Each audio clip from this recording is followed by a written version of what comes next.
Robbie, we can hear you.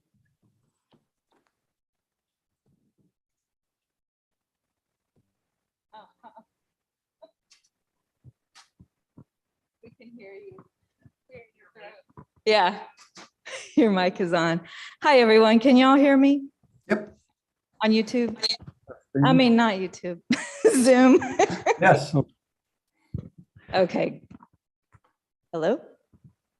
Can you still hear me? Yes. Okay, good. Thanks.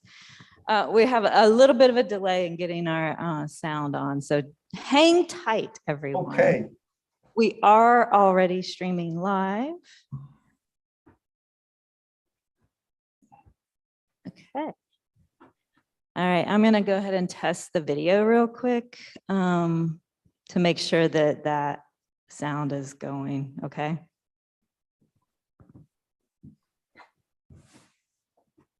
Yes, I'm going to do that momentarily. Here we go.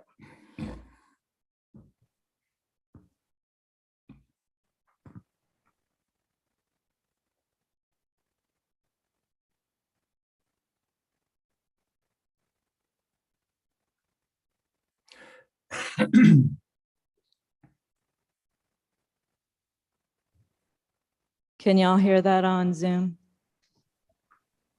No. No. Can see it, not hear it. Yeah, hang on. Let me try to fix it.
Okay, y'all, I think we're actually ready. I'm going to turn it over to, oh, actually, yeah. You want to say hi and then I can do announcements, Robbie?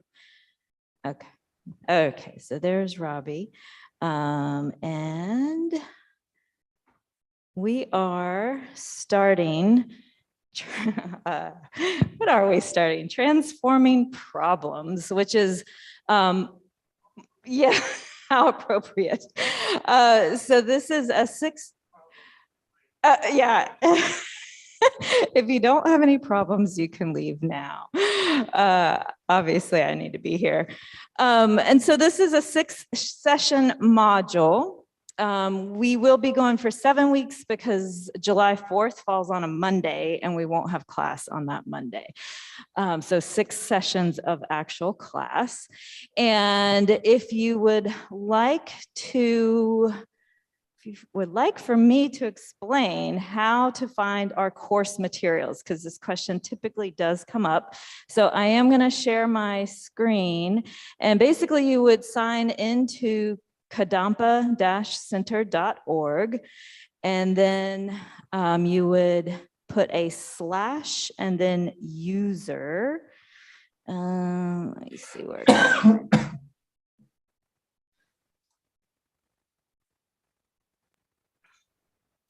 Try it here. Okay, so here I would go to Kadampa.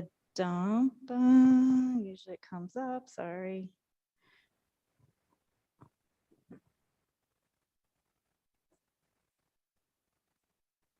And then you would do your / after it and put user.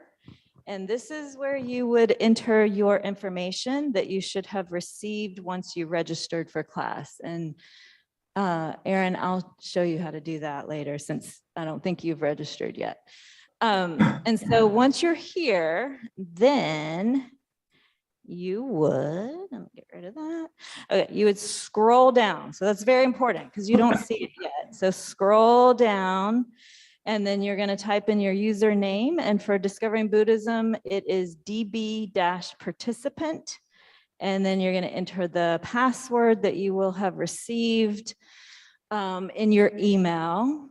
And okay.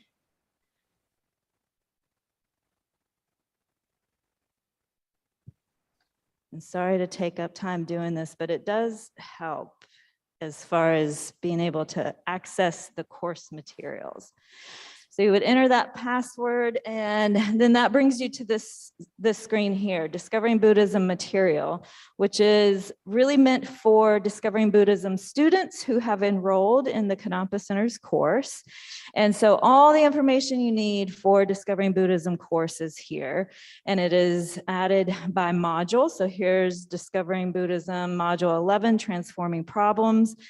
There's no homework listed yet, but probably will be later on this evening. And then our information sheet is here.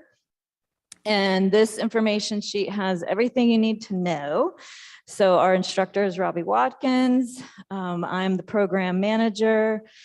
To participate online or on site or to view live stream on YouTube. And then here is where you can, this one's really important, this fourth bullet point here, YouTube recordings of missed classes. And so you would just click on that and that's going to take you to the Kadampa Center's YouTube media site. And there you can access class recordings if you've missed any, or if you want to go back and review those. Here's our course dates, and then all of the reading materials that are suggested and required if you are going for a Discovering Buddhism certificate.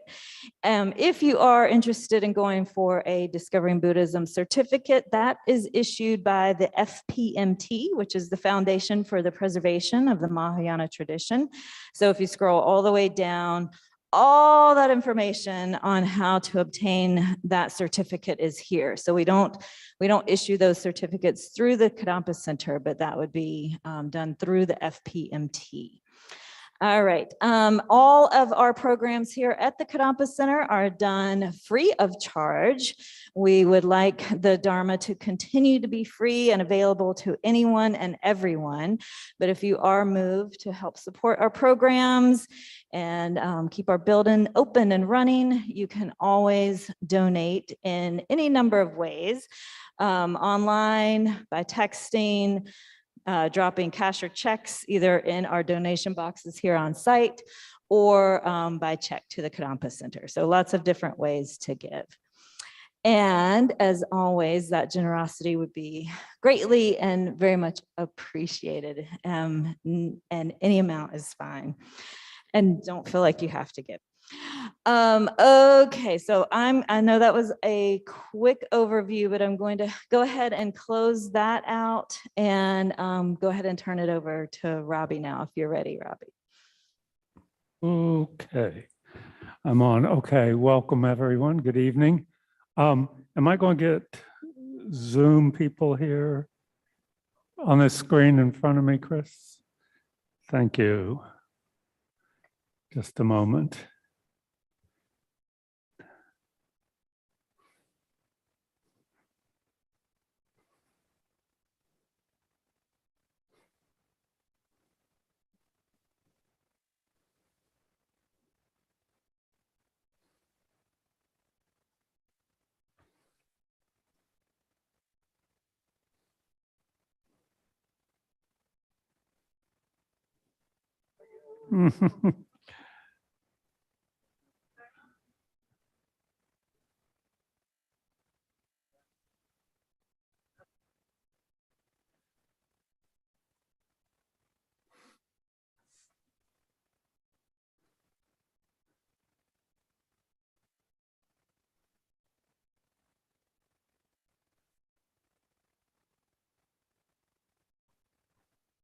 Thank you for your patience, everyone. Technology can be amazing in so many ways. We are bringing this to you from the comfort of your home, and probably some folks that don't even live locally. Okay, got them. Hello, Zoom people. Okay. Thank you, Chris. Okay. Thank you for your patience, folks in the Yeah, it's good Kadampa to here. see everyone. I like to start off by getting a feeling for who's here. So if you're either in the room or if you're at home on Zoom, and this is your very first time at Kadampa Center, if you could raise your hand. Okay, great. We got some, welcome. Glad to have you here. And let's see, aside from those people, if this is your first Discovering Buddhism module. Okay. So yeah, okay, so most people are familiar with it. And let's see, this is your first time taking a course with me? Anybody? Okay. Okay. So it looks like most people, this is their first time, so I can use some of my jokes that I break out every time. I think this is the first time I've taught this course. I was looking through my stuff and I didn't have any notes on it. It's been so long that I've forgotten it. But this is going to be a fun course. This is not death, dying, hell realms, or anything like that. This is about dealing with our ordinary life, and it's stuff we can use right now, every day. So it's very practical, and I think people will find it particularly useful. For those who don't know me, I'm Robbie Watkins. I've been studying Tibetan Buddhism since the early 80s, and I've been a member of Kadampa Center since the early 90s, and I've been teaching various modules in Discovering Buddhism for a number of years since we've been putting this on. And I really enjoy being here. The classes will be pretty close to an hour each evening. I think if we go longer than that, there's kind of a diminishing return, I found. So we'll do an hour and try and be really pithy and to the point. And I will leave time, maybe not tonight, but in the future classes, to have a lot of questions and feedback. So if you have questions, save them up for the next class. And with that, I think we'll show the video. Okay, this is a video produced by the FPMT, our parent organization. There's an introduction to each Discovering Buddhism module. So we'll go ahead and watch that.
All right, let's just say you've been fired from your job of 5 years, or your husband or wife leaves you. There's been a tragedy in your country, any worst case scenario you can imagine. If someone came along and told you that in reality, this horrible situation is the best opportunity for spiritual practice, you might think they're crazy. But this is what the Buddha taught: how to transform problems into the path of enlightenment. It makes sense. The world is still full of war and poverty, and our minds are full of delusions like anger, jealousy, and attachment. Problems are constant. But we can learn to use these otherwise unfortunate circumstances as an opportunity to accelerate our spiritual growth, using techniques based on loving kindness and compassion for others and ourselves. We can learn to face difficult situations with skill, wisdom, and humor, and literally transform problems into happiness.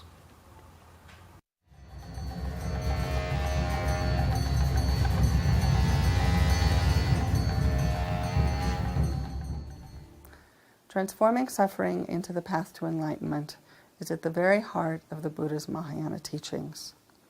But these thought transformation techniques are, in fact, very difficult to practice.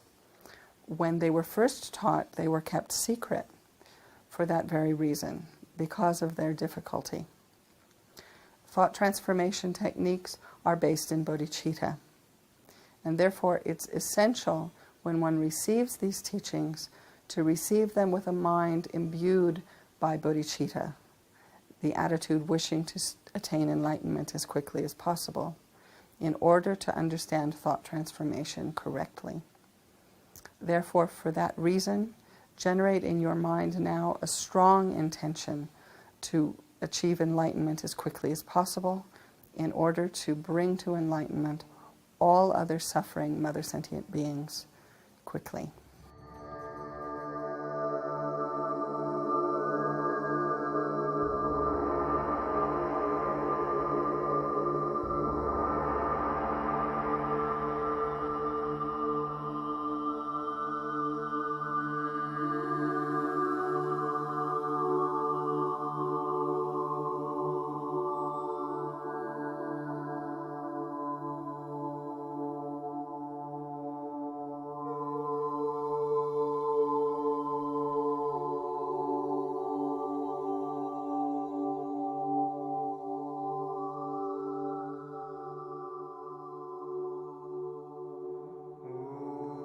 So I assume everybody here has problems? Yeah. Often when we have problems, we feel like we're the only people who have problems. But wouldn't you say everybody has problems? But our problems are worse than other people's, right? Isn't it? Definitely, 100% worse, yeah. So we should be the object of other people's sympathy and their compassion and their aid. And the way to transform our problems is to get them to stop doing all the nasty things they're doing towards us, right?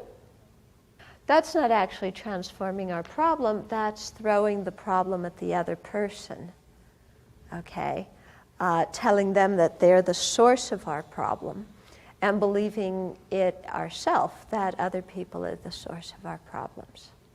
Okay? When we have that view on life, you know, that I'm just this little old innocent, sweet, charming, wonderful, joyful person who doesn't mean harm to anybody, and yet all these mean, nasty, cruel, vicious, ununderstanding people cause me problems. We have to totally get out of this idea of blaming. Yeah. Because we're very much, I think, a country and a culture that likes to point the finger and blame. And, you know, you caused it, you did it, you're going to suffer. Okay? If there's a problem, you know, finding somebody to blame means finding somebody that we can cause to suffer, thinking that when somebody else suffers, we're going to feel better afterwards. Okay? I think that whole way of looking at life doesn't work. Okay? Because it's not about finding one cause, because everything's interdependent and everybody contributes something. Okay? And it's not about finding the cause so that we can punish somebody. Now, how do we work with problems? How do we transform problems? Okay. I think it depends on how we look at a situation. Okay. First of all, how we define a problem. Because there could be some event going on with somebody else, and you can call it a problem, or you can call it an opportunity.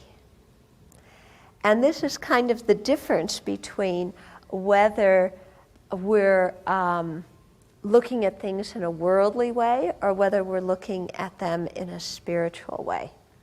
Okay? Because in a worldly way, we label a situation a problem when our needs and wants aren't getting met. Isn't that kind of the definition of a problem for you? When your needs and wants aren't getting met, when your expectations aren't getting met, when your plans aren't happening. Okay? So we have an idea of the situation, and what we're looking for is pleasure and happiness and getting our way and being right.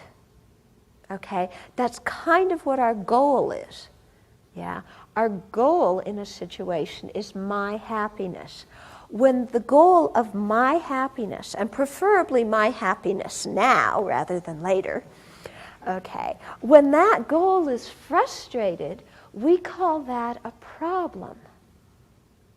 Okay? So, yeah, and that's our usual worldly way of looking at things, isn't it? Okay? Now, if we're spiritual practitioners, the goal of any situation is not my pleasure. Think about that one for a while. Can you imagine living your life where the goal is not your own pleasure and not your own happiness? Does that seem like something that's possible? Hello out there. If we're trying to practice a spiritual path, our goal in a situation is not my happiness.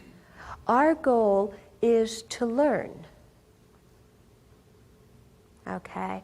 Our goal is to learn about ourselves. Our goal is to learn about others.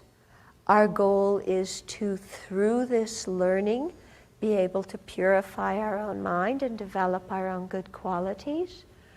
Our goal is, through this learning, to be able to contribute to the welfare of the world, to, help sentient other living beings along the path to enlightenment, to help them even in some, ordinary way now. So when we change that paradigm, when our goal in a situation is different, okay, then it becomes much more difficult to have problems. So in everything that we experience, everything that we do, there's always something to learn. If we approach life with that my purpose in this situation is to learn something that in the end of the day will be useful for myself and for others, then we're never going to have a problem, because in every situation we can learn. When our focus becomes on our own training and our own practice, then our focus stops being to make other people change and make other people different so that they stop causing our problems, because we realize at some level that we can't. Okay? The transformation of the problems starts here with this one. Okay? And it starts with looking at our reactions to the situations that we're in, and really being able to look honestly at our reactions, not paint them over, not be sweet, okay, but really kind of be able to sit there and, okay, somebody's acting this way, why am I reacting in this? What do I think I need from this person that they aren't giving me? And how, where does contentment really come from? When you're content, do you get angry? No. When you're content, do you get jealous? When you're content, do you hold on to a grudge? When you're content, are you full of greed and craving? When you're content, do you hide your mistakes and pretend you don't have them? When you're content, do you pretend to be somebody you're not and impress people falsely? No. It's like when there's a feeling of contentment in our own mind, then kind of naturally we act with kindness. And a lot of, all those negative emotions and then the behaviors that they cause, they just get pacified automatically because there's no dissatisfied, discontent feeling inside that motivates all of those other attitudes and behaviors. The kind of contentment that we're trying to develop is not the contentment of, I got my way, I got my needs met, the world's love me. It's not that. It's the contentment of us feeling okay about ourselves. It's come simply through our own spiritual practice by using our own mind. When Buddhism talks about contentment, we should not equate contentment with apathy. They're two different things. With apathy, we don't care. Okay? And you can be apathetic and discontent. Can't you? Yeah? And I think very often the nihilistic position that people go into in our society, of, well, it's all worthless, or it's just, you just sign it off. This is, it's discontent compounded with apathy. Okay? Whereas contentment is a totally different ballgame. Okay? Contentment is a feeling of well-being in ourselves. So, we can have this contentment, some kind of self-confidence. And that will lead us to have compassion for others, rather than criticize them and pick them to bits, have compassion for them. And then based on that compassion, act against injustice or prejudice or intercede when there's a harmful situation. Okay? So that compassion can be just as strong of a motivator and a much wiser one than anger. And contentment, we can be content and we can still want to improve things in the future. Okay?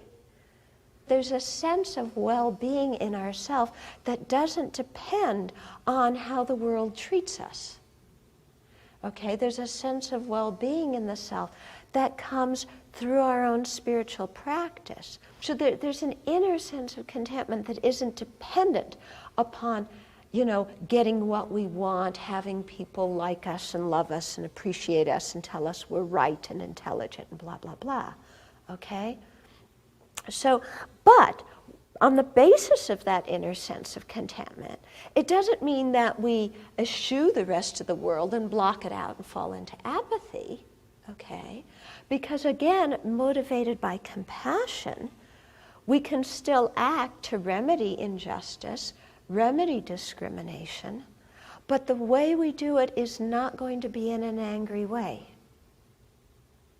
We can see, okay, I have a problem and somebody's treating me unfairly or there's discrimination against me or whatever. Have that sense of inner contentment. Yeah. But then actively work to change the situation, not because we hate the other people in it, but because we care about them. Okay, so you care about the person who's oppressing you.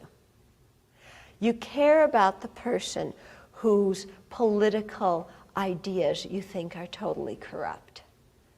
Okay, you care about the person who's destroying the environment. You care about the person who's beating up your loved one. Okay. This is very opposite from our usual way of thinking, isn't it? Okay. But, our usual way of thinking hasn't gotten us anywhere, so we might as well try another way. Okay? Because the thing is, if there's this conflict situation, we see the other person as an enemy, and we don't care about their well-being, okay, then we're likely to inflict more harm out of anger, okay? So first of all, we're creating negative karma because we have a negative motivation of anger that has the intention to harm. Second of all, we destroy the other person's happiness. You know, because they're more miserable, then they're going to do more that harms us back. So we're just escalating the conflict. So we fight oppression or, you know, injustice or ecological devastation or whatever out of care for the quote, quote, enemy. Because we don't see them as an enemy that's out there that's inherently evil. We see them as another living being just like us who wants to be happy. So this takes, you know, I'm just kind of explaining this using words, yeah? But to actually understand it, we need to sit, okay? This isn't something that we're going to get through just intellectual understanding. We have to really sit, you know, in our meditation practice and think about this. And then we need to examine our own mind. Be able to identify in our own mind when we're content and when we're discontent. Be able to identify in our mind when we're really accepting things and when we've gone into nihilism or apathy. We need to look in our own mind and identify, what does anger feel like? What does genuine compassion feel like? What is a positive aspiration? What does that feel like? So really understanding these things all depends on our own meditation practice. It's not dependent on intellectual understanding. Okay?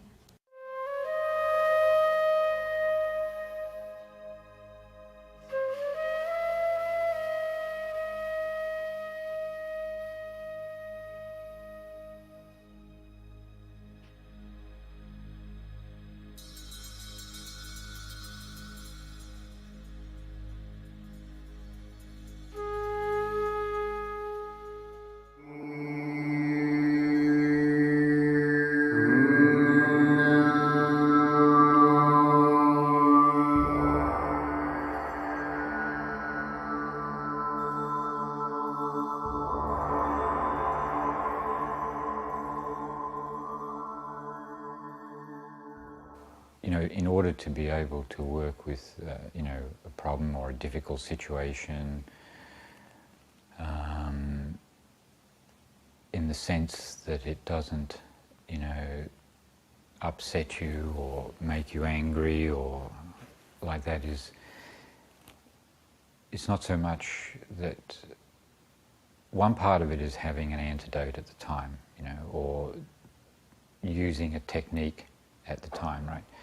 But I think far more important than that is that one has, you know, a fairly steady, continual, solid practice. You know, meditating on Lamrim every day, and not just one part of it, but, you know, gradually going through the whole Lamrim, not choosing like one part that you like and not doing one part that you don't like, but consistently and continually meditating on the Lamrim, right? So that really is the basis, because if your mind is becoming more calm, more steady on a daily basis by meditating on the Lamrim, then when situations arise, there's less chance of being overwhelmed by a negative emotion such as anger or attachment or desire. You're much better or well prepared for the situation. Yeah? And so therefore, in one sense, it's almost more natural because you see the situation. There's better chance or more chance of seeing the situation for what it is, as opposed to what you're projecting or karmically projecting onto the situation. You know, somebody who's has been familiarizing themselves with impermanence day after day after day, you know, doing it properly, effectively, then somebody dies, or there's separation, or in terms of time, if the time changes or a situation changes, it's much more easy to accept. It's much more easy to accept is because your mind is already prepared and more closer to reality, right? If you're making your mind more familiar with this reality that others exist, they have suffering, they don't want suffering, same as yourself, right? It's very sort of straightforward thing. It's reality, Others exist, they're important, they have problems, they suffer, just like oneself, right? So if you're day after day familiarizing yourself with that, and then you come up with a situation, a problem between yourself and some other person or some other people, then your attitude is already, there's less thinking of oneself and more thinking of the other person. So almost already you don't have a problem, because, you'll find in most situations problems arise, or problem exists, or it appears to exist, is mainly because of ego, self-cherishing mind, attachment to one's own happiness. So that's really the basis of creating the problem. And it doesn't mean that outside there isn't a difficult situation, but inside there's not a problem in the sense of like it appearing like a problem, so that you're becoming emotional, you're becoming angry, you're becoming jealous, you're becoming some way upset. Your mind is disturbed, right? So therefore, of course, that difficult situation is made very complicated because of the mind being disturbed inside. Whereas, if there is a difficult situation, you have every chance of resolving it if you really are concerned about that other person, or what that other person is going through or experiencing. If you really want to help that other person,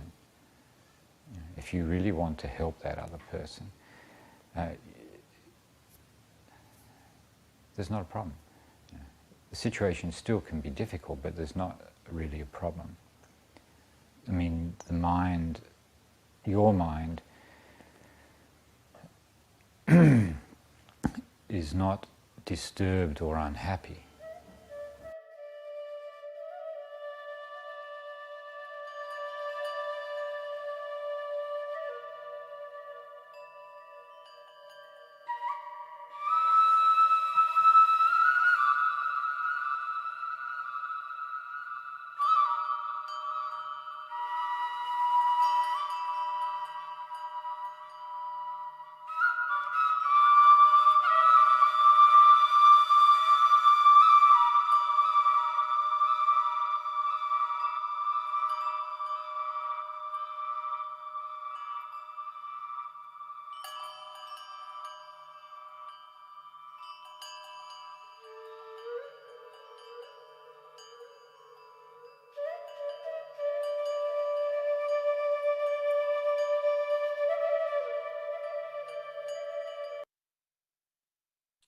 Okay, thank you. The real meat of this course will be when you take the material that we talk about here on Monday nights and go home and meditate on it during the week. So I wanted to start with a brief meditation tonight. We haven't gone over any of the material, so we'll just do a breathing meditation. And some people may be new to meditation, particularly in the style we do it in the Tibetan tradition. So I'll talk you through it. If you want to wiggle around for a minute. First thing to do is establish your posture. And first thing is your back is nice and straight. You're not leaning backwards. You're not slouched over. A little straighter than you normally sit. Not rigid though. Your head is maybe just a couple degrees in front of the vertical, but not tilted to one side or the other. Eyes can either be lightly closed or just slightly open to let a little light in. Your lips are closed, but your jaw is relaxed, not clenched. Your tongue is on the backside of the gum, rigid gum above your upper teeth, touching there. Shoulders are down and a little bit back. So your chest is open. This opens the energy channels that our thoughts ride on, that are in front of the spinal column. Our upper arms are away from the sides of our torso. Our right hand is on our left with our thumbs touching just slightly below the level of our navel. You can either sit with your feet flat on the floor, and it's fine to put a cushion under your feet if that's better, or you can cross your legs in any variety of positions. But the point is to establish a posture that is stable, and once established is non-distracting. The point of the posture is not to torture yourself, but to get it set so it's self-maintaining. So take a moment, scan your body, identify any sources of tension that are there now and address those.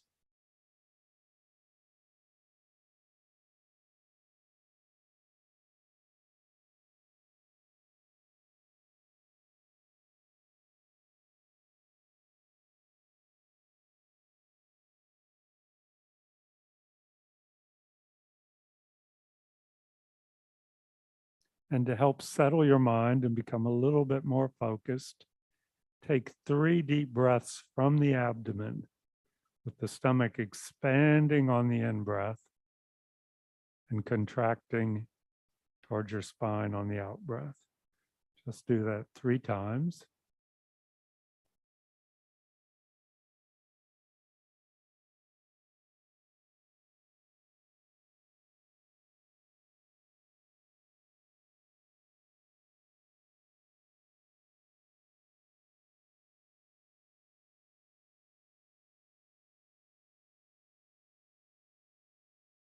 And we always like to begin our meditation session by establishing our motivation. And any motivation is fine if you're just meditating out of curiosity or want to learn something about your ability to meditate, that's fine. If you're meditating to help calm your mind, that's great. But said the most powerful motivation is what was referred to in the video as the bodhicitta motivation, in which everything we do, including just this simple meditation, is done for the purpose of becoming enlightened so that we can benefit all other beings. And that's not normally the way we think. It's not our normal motivation for what we do during the day, but we can think that way. It may be a little bit unnatural or effortful, but that's fine. So just establish the bodhicitta motivation.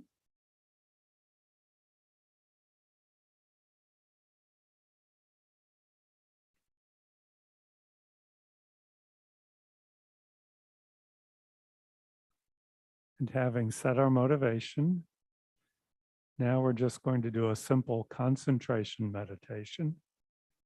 Just place our mind on the breath, the physical sensation of breath moving in and out through our nostrils.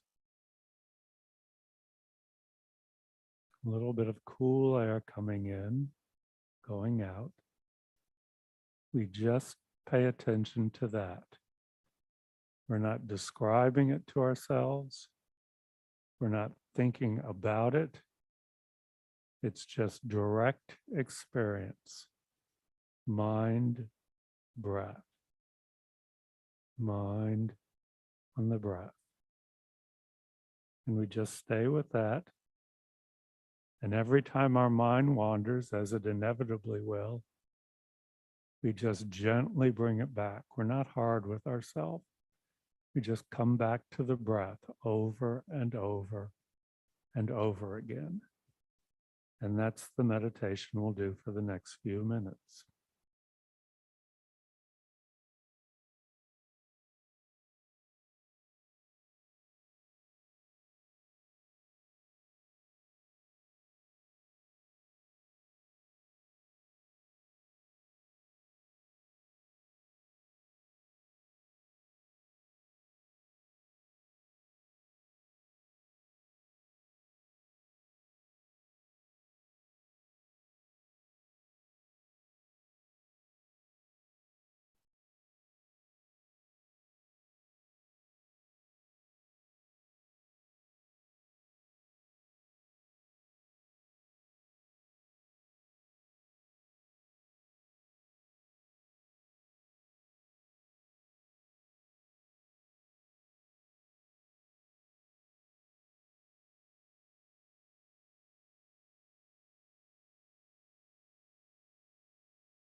And we can end our meditation with what we call a dedication.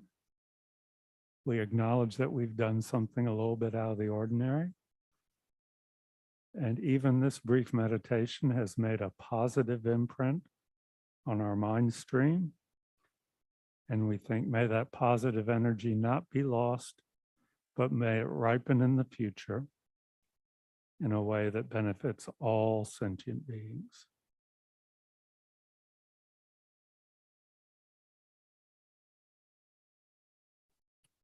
Okay.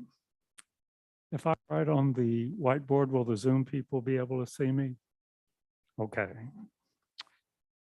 I just wanted to give a very brief introduction to this material that we'll be talking about over the next few weeks.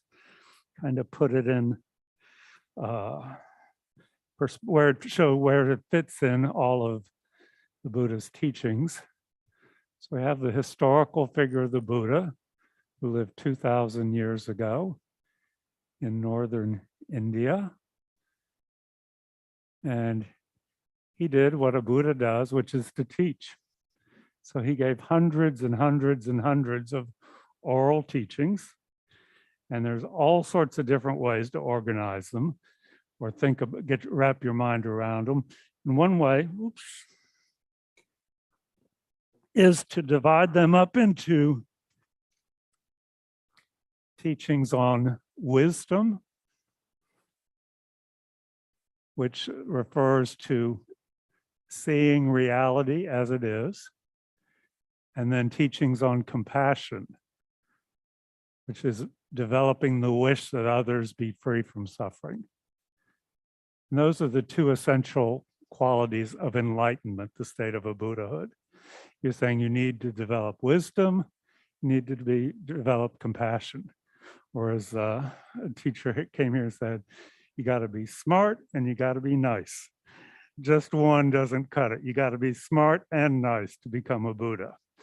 So what we're going to be talking about in this course comes from the compassion teachings of the Buddha. And it's a specific group of teachings that are referred to as Lojong, sometimes written as one word, sometimes written as two words, sometimes hyphenated. Lo is typically translated as mind. I saw another translation that said attitude, okay, mind or attitude. Jong, translated as transforming. Another way it's translated is as cleansing. Okay, so these are the thought transformation teachings of the Buddha, which he gave a whole lot. It's a big category. How to deal with problems, okay? And this is a necessary step in developing compassion. Now, sometimes you'll hear, just to clear things up, sometimes you'll hear a reference to Lo Rig, which are teachings on the nature of the mind. That's a different Discovering Buddhism module on mind and mental factors, okay? So it's easy to get them confused, but we're talking about Lojong, not Lo Rig. And we're not talking about lo mein, which is a Chinese noodle dish. Okay, we're not talking about that either. We're talking about Lojong. And these teachings were passed down orally over hundreds of years in India primarily, but also in Indonesia and other places, from one person to the next, what we refer to as the lineage. They came down to someone named Shantideva, great Indian master. A lot of you may be familiar with his book, Guide to the Bodhisattva's Way of Life, which is a beautiful, very poetic Buddhist text. And through Shantideva, they came through Atisha, who was in the 800s, great Indian master, who was the one who took Buddhism back to Tibet after it died out there. And through Atisha came to two of his students. One is, and this is just history, y'all don't have to remember any of this, but some people find it interesting. Geshe Chikawa, who wrote a text called the 7-Point Mind Training.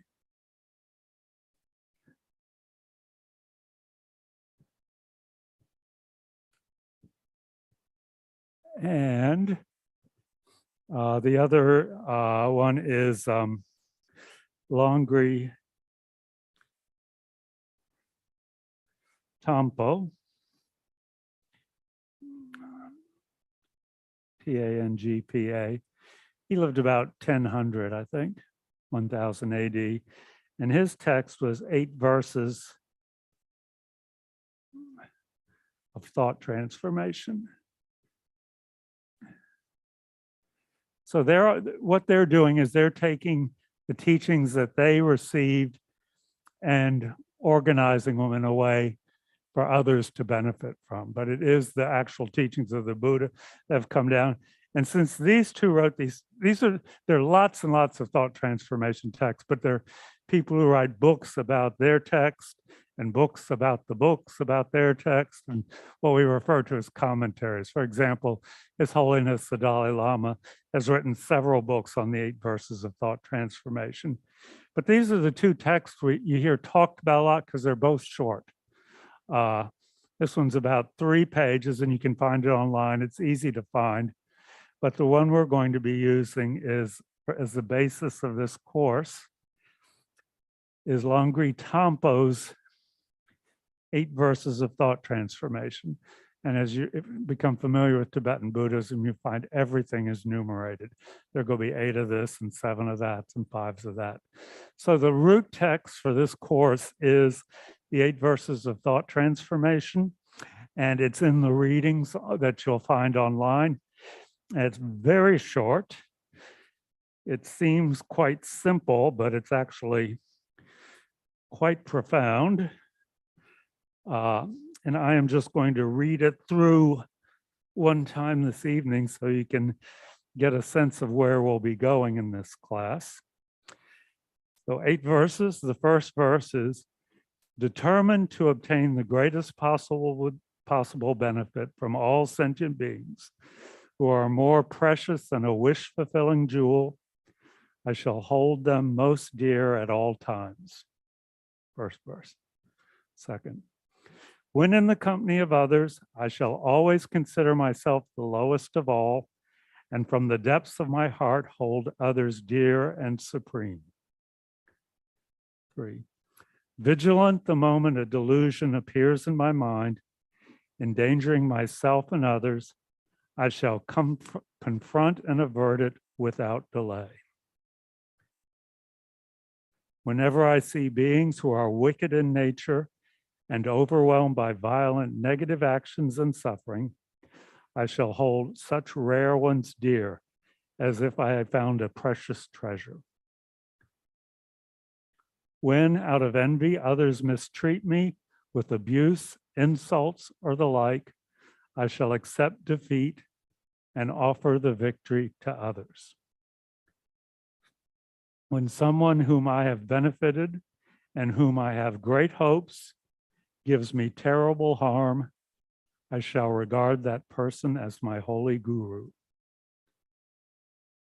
In short, both directly and indirectly, do I offer every happiness and benefit to all my mothers.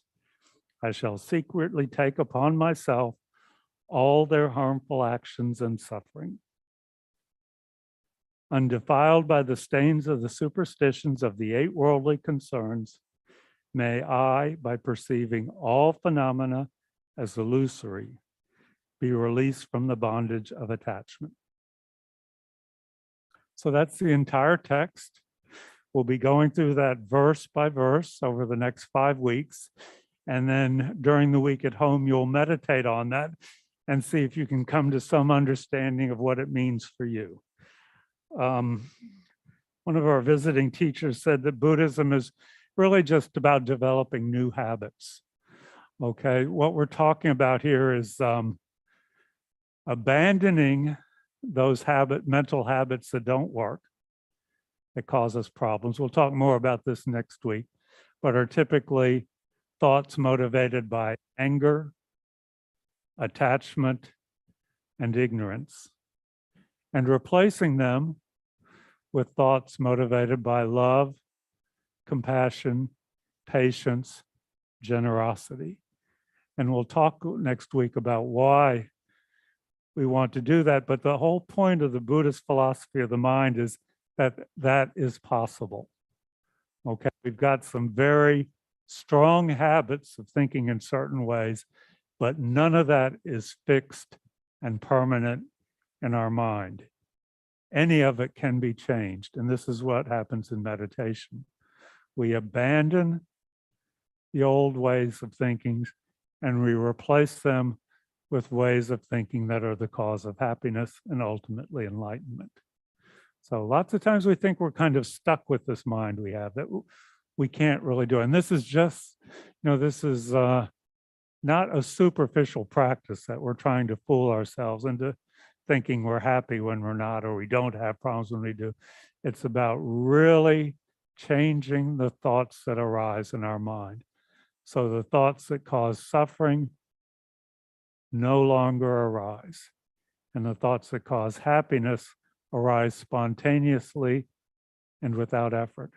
And the Buddha said that's possible for each of us because our mind is incredibly flexible. It's not fixed or stuck in any sort of way. So the homework this week is quite simple.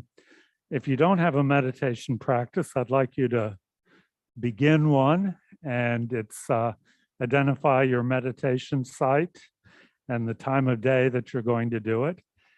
And I would like you to read to yourself the 8 verses of thought transformation at the beginning of your meditation, and then just sit in concentration meditation for 10 minutes after that, and do that 6 days out of the coming week. And then we'll get back here next week and we'll start going through the text line by line and really working with what it means. Any questions before we break for the evening? If you have a question on Zoom, feel free to raise your hand or just unmute and ask. If you have a question on YouTube, feel free to put it in the chat box. If you're here live in the Kadampa, just raise your hand. Okay, so that's it for tonight. Just a lot of introductory material, but I think we'll be ready to go next week and really work with this text. And it's the perfect size for we'll have 5 weeks to work with it, and it's, it's not too wordy, so we'll really be able to get through the whole thing and begin to apply it to our own lives. So thanks, everyone. Thank you, Linda. Thank you, Chris. Thanks, Robbie. And we'll see you next week. Thanks, everyone. Thank Any you. Thank you. person? Oh, bye, everyone. Thank If you're in person, if I can just get your name and make sure I have you counted for tonight and who you are. All right. Thanks all. Good night. We'll see you next